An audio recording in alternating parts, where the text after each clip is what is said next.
There really is no better feeling than finishing a project. Seeing it fully formed in your hands. That's the feeling I hope to share with you today as we build the tribal mask. If you haven't picked up the pattern yet, don't worry. You might still learn something useful about leather crafting along the way. Let's have some fun. Step 1. Tracing. In this step, we're going to transfer the paper pattern onto the damp leather. Here's what you'll need. Paper scissors or a rotary cutter, pins or tape, and a ball stylus. I used one that has a rounded ball on one end and a smooth edge on the other. Either works. Start by trimming the edges of the pattern. You'll see a small circle icon at each of the corners. These are for alignment. Cut away the excess on one side and tape it to the other, lining up the circles. Ideally, you'll want to print your pattern on waterproof paper. If you don't have access to that, 2 workarounds. 1. Place tracing plastic under your printout. Or 2. Laminate it using shelf liner like I'm doing here. Just peel and stick shelf liner to both sides, trim it, and you're good to go. Next, cut out the pattern pieces, leaving about a 1/4 inch around the outside. Now trace that shape onto your leather using a Sharpie. Once traced, cut the leather out. Leather thickness matters. Use 4 ounce for costume builds or light wear, and 7 to 9 ounce for heavy use or stage performance, even more for LARP. Wet the leather using a sponge or a spray bottle, then pin the pattern down at an inward angle. It helps it stay put. You can also tape it, but I find that it shifts more that way.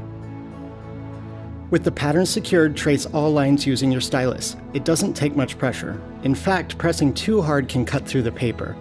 Test pressure on a corner if you're unsure.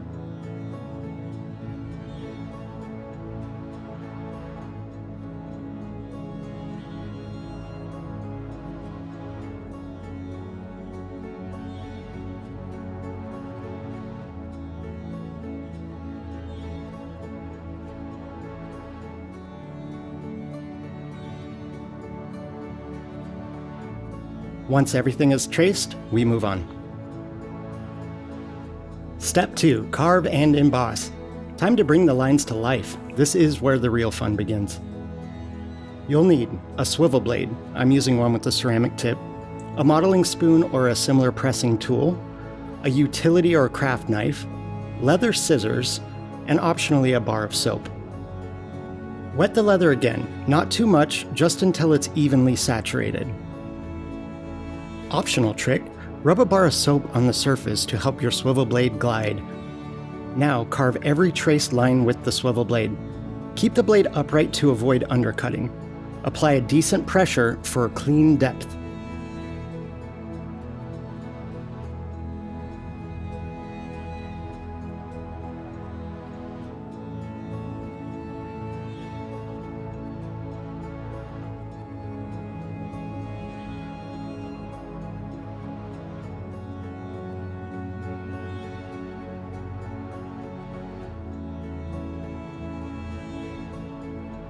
Once that's done, we move to embossing.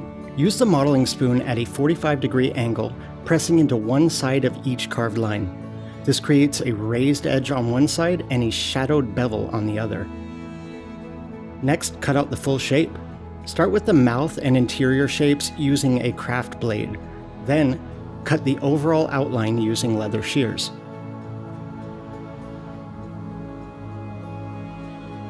You can bevel the edges now to remove sharpness, or wait and sand them after shaping.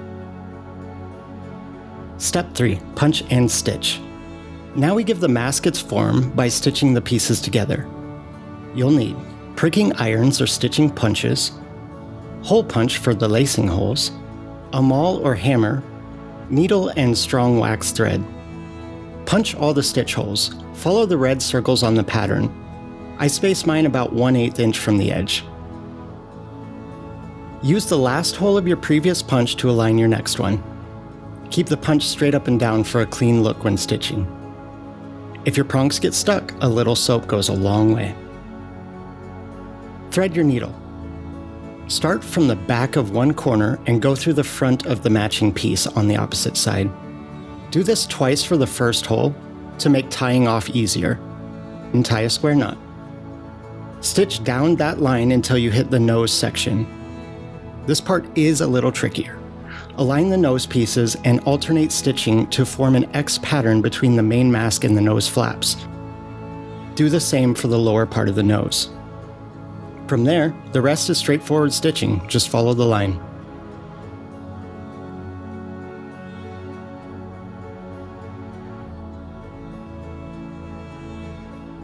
Step 4. Sculpting and hardening. This is where we sculpt it into its final shape. You'll need tongs, a large pot of at least 6 quarts, PVA glue or Elmer's glue all, and optionally a mannequin head, bone folder, or other shaping tools. Mannequin heads are ideal for shaping, even the cheap styrofoam ones. Glass or plastic heads work too. Plastic is definitely the best. Fill your pot with water and heat it to about 160 degrees Fahrenheit. Add a generous squeeze of PVA glue to the water. Dunk the mask for about 10 seconds at a time. Watch the edges. If they curl inward at all, you're too hot and the leather is burning. I usually do 40 to 60 seconds total, and sculpt. Press into the brow, lips, cheeks, really form it. The mannequin gives you a guide for symmetry. Make this your own though. If you don't have one, you can use your own face, but be careful. Let it dry for 20 minutes between adjustments. This makes it a little easier and it holds its shape a little better. Let it fully dry on the form to lock in the shape.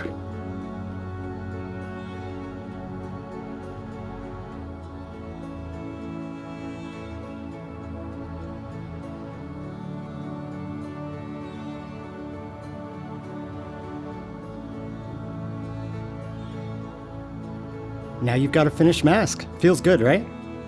You can leave it raw or add some color. I tend to go one of two routes. Paint. Definitely, I recommend Angelus leather paints for this. Or dye. And for this, I would suggest Phoebing's. They make some great dyes. I won't dive too deep into this part because I want this part to be all you. Follow your instincts. Make it yours.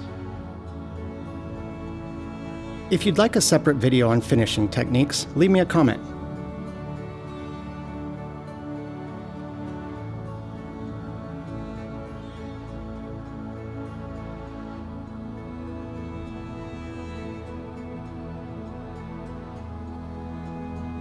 By the end of this process, you should have something that looks like this.